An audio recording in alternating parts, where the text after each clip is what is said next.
Hey everybody, I'm Rotten John, and welcome back to some Conan Exiles fun. Today we're going to head over to the Witch Queen so we can learn our Lemurian armor and weapons.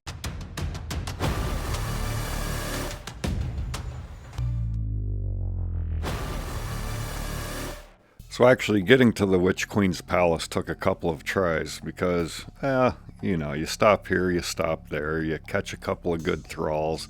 You've got to go all the way back to your base, put them on your wheel, and head back out again. And I'll show you where we are on the map right here. And we did go into the Executioner's Cave. The one thing nice about the Executioner's Cave is it does have a lot of brimstone in it that you can harvest. But getting back to the boss, you'll need to fight a bunch of spiders, a bunch of skeletons that are running around, nothing too extreme. And if you can manage to defeat the boss, which is about the same as the brute in the unnamed city, this one has a chance of dropping the Executioner's hood, the Executioner's axe, or the Executioner's sword, which are all fairly good items. However, this trip through, we didn't get any of it.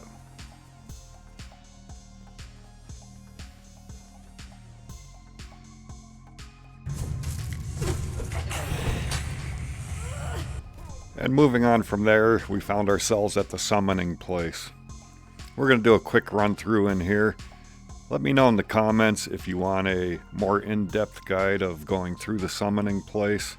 There's a few key items in here that you might want to find. There are quite a few NPCs to fight in here, but if you take your time, you can make it through here pretty quick and easy. These NPCs are a little on the squishy side, so they're not too hard to fight. On the upper left-hand area of the summoning place, you'll find this journal, which teaches you Specialist Cooking 6 and Specialist Cooking 1. There are also some chests you can loot on the right and left-hand sides of this area, as well as in the middle.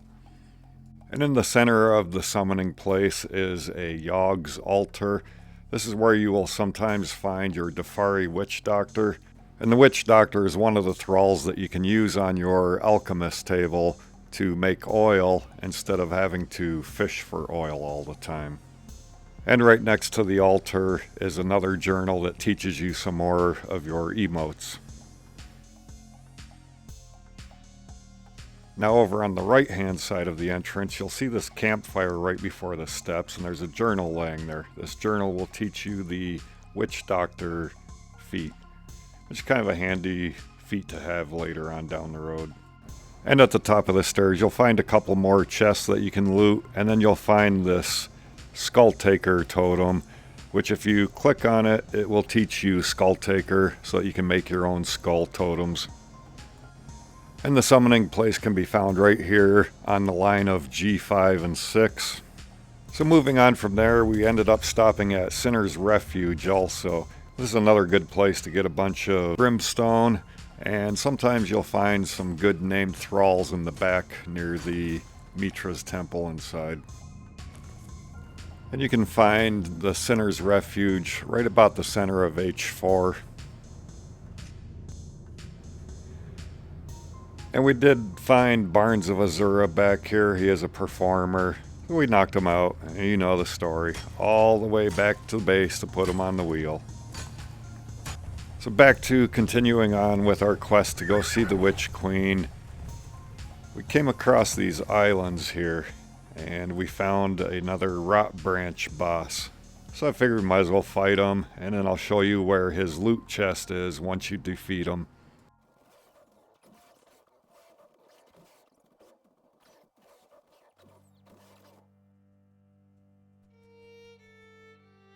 Alright, so we've defeated Rot Branch and got another skeleton key from him.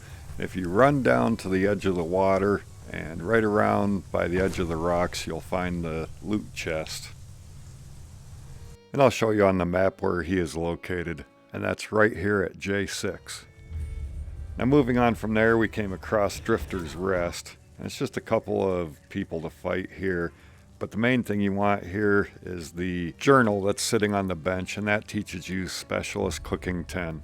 And throughout our travels, we passed through a few other areas, and we ended up at the Pagoda of Boundless Lust. Now there's about 3 camps here that you can check out. Sometimes you'll find some decent named thralls in this area. That was the first camp. This will be the second camp.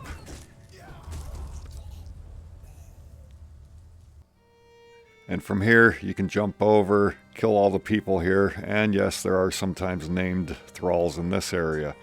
Now you can talk to the priestess Yakira here, and she will teach you the Darketo religion, as well as tell you a story. Alright, now we finally made it to the Witch Queen Palace, and this is the entrance into her dungeon. Now on either side of this walkway down in the water, there are some loot chests that you can find, but it's just the regular mid-tier loot.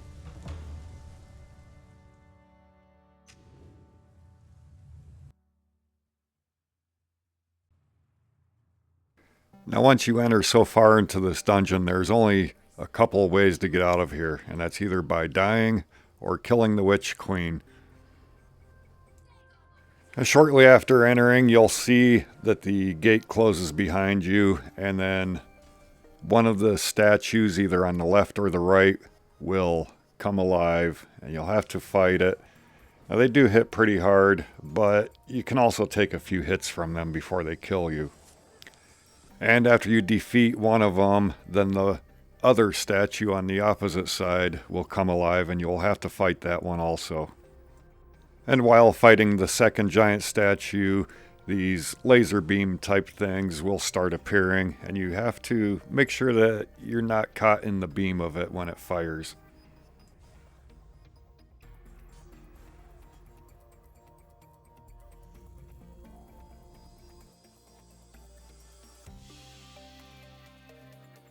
And once you've killed both of the giant statues, the laser beams will quit, and then the Witch Queen comes down to fight you. Now she's not the toughest of bosses. She can hit you pretty hard, but typically your thrall's gonna get a hold of her and take care of her, and she does die pretty easily due to bleed with daggers also.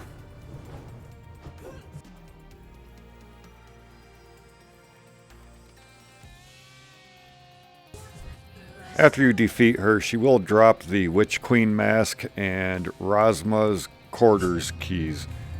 And I'll show you what to do with the keys here towards the end of the video. Now you want to make sure you come up to her altar and click on her chair, as it'll teach you Lemurian armors and Lemurian weapons. And after you've defeated her, the gate will open back up, and you can just simply run right back out.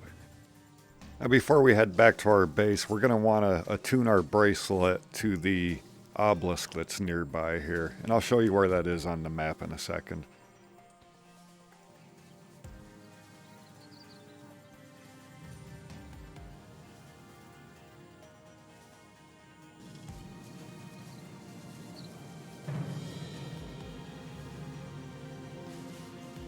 And as you can see on the map, we're almost right in the center of N6.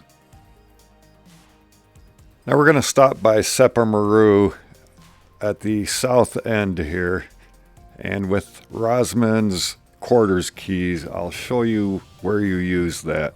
Now this is the building where you can learn your epic relic hunter armor. So you want to come up to this door that's half open, and you can't get into it.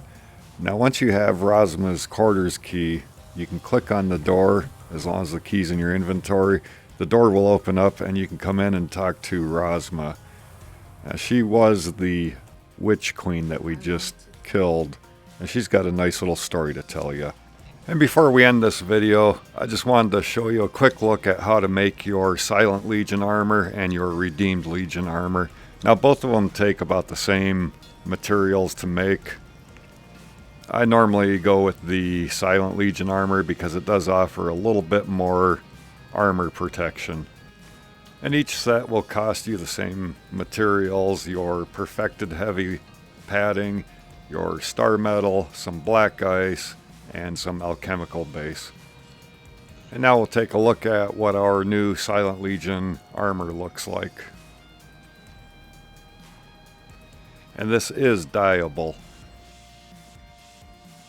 And this armor will give you a base value of 1074.8 armor points without any additions or kits added to it. And it also adds 2 points to your strength, 2 points to your vitality, 2 points to your accuracy, 2 points to your grit, and 2 points to your encumbrance while wearing it. Alright, we're going to end the video here. And if you enjoyed this video, please remember to hit that subscribe button. It's free for you, and it does help me help you in the long run.